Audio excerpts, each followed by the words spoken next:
It is the world famous KROQ. I'm Nicole Alvarez. I'm here with, well, you know what? I'm in the band at this point. I've interviewed you guys so many times and hung out. This is my band, Rise Against, ladies and gentlemen. Hello. They brought me Mother's Day flowers. How cute is that? Happy Mother's Day. I don't think I've ever cried at a weenie roast. That's definitely a first. First time for everybody. I'm an emotional person. You know, I was looking back at our first interview, which is in that laundry room at Gibson Amphitheater and all the other ones that we've had, and we've talked about everything from politics to writing music, and we've really run the gamut. And I counted, since I've been working here, you've done 9 shows for us. Jeez. So it's 4 acoustic Christmases. There were a couple that you did like in a row back to back. You've done 3 weenie roasts and then a sound space. And I feel like you might have played like birthdays or bar mitzvahs for the staff. I do not know. But what we've never talked about, and we're at a radio festival, is radio. So one by one, what is your earliest memory of radio? KROQ in specific, and you can, but if you can, but consuming music growing up, was it via radio?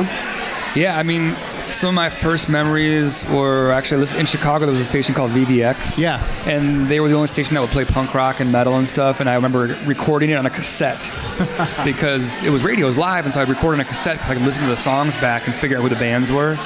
You know? Wait, was it the blank tapes, or did you put the Scotch tape over those little holes? Do you remember that situation? A little bit from column A, a little from column B. Yeah. Okay. Yeah. And what about you guys? When you were growing up, is that how you consume music? Or do you sit by your radio and just listen and wait for your favorite songs? Yeah. For me, it was the college by my house. They would debut like new punk songs every week, and that's where I first heard like Bad Religion, the debut of like Generator, and like things like that. And I would do like Tim, like record on a cassette, every week. What about, I feel like, I know you're from Chicago and everything, but I feel like LA is another home for you guys. What about your earliest memories of KROQ, listening to KROQ, playing for KROQ? You know, the first time I remember when we were in a van and we were coming to a show in LA from Arizona, and so we had the radio on, and I heard Pennywise on the radio on KROQ. And that was mind-blowing because Pennywise was not played on the radio in Chicago. You know, punk rock, for the most part, on major radio was not played in Chicago. And I thought, they're playing Pennywise on the airwaves here. This is a different part of the country. Like, there's something happening here. And it felt, I don't know, it immediately felt like home.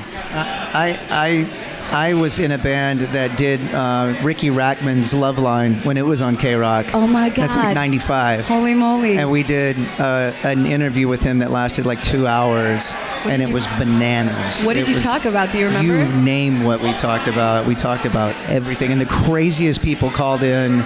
It was almost like we couldn't have planned it any better. It sounded like it was scripted. Like insane, actual crazy people called us. And that was sort of my first real, like, what KROQ was and how powerful it was and what a big deal it was here, People consume music so differently now. There's Spotify, there's Pandora, there's this and there's that. Do you think radio is still important? Yeah, absolutely. I mean, I hope you say yes, because I'd be out of a freaking job, so please say yes. I mean, I was just, so I live in Chicago, but I have friends out here, so they like text me when it's like, hey, you're on the radio right now, or hey, I just got in my car and they're playing you guys.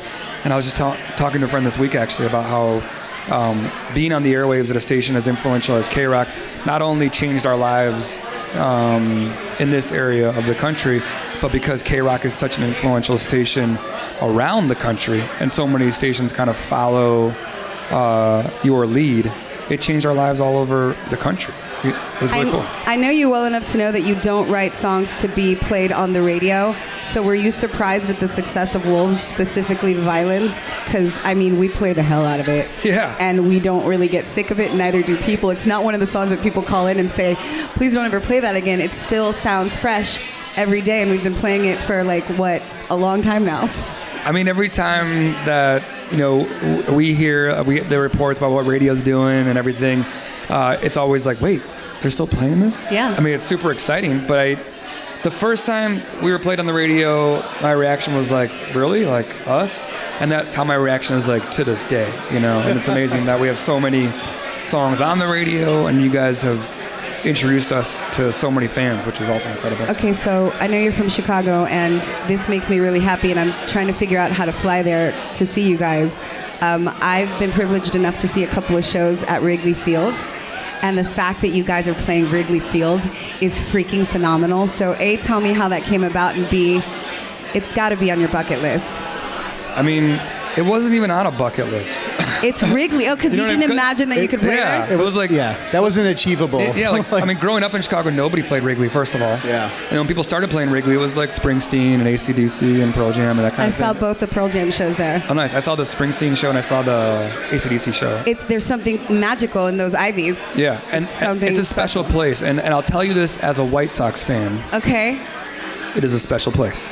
But like, going there and being there, not only playing at Wrigley Field in our hometown, a place that we grew up at, going to like field trips and, you know, parents taking us and whatever, but also playing there with Fall Out Boy, who we grew up with, and we're playing in basements and garages with these guys in like the year 2000. So My that was God, that's really cool. I mean, Fall Out Boy used to open for Rise Against in churches. Yeah. You know, like we came up together. Pete and I played in a metal band together, and so the fact that those guys, who are the realest of people, you know, they're really cool people, and their success has been incredible.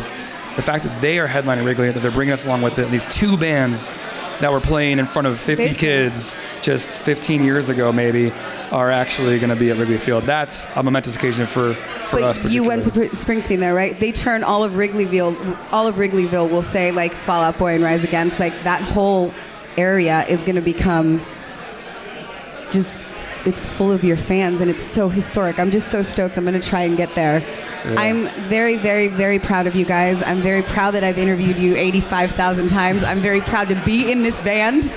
Absolutely, our tambo player. Yeah, you'll be at the bar with us drinking later. The rest of them, I mean, are civilized.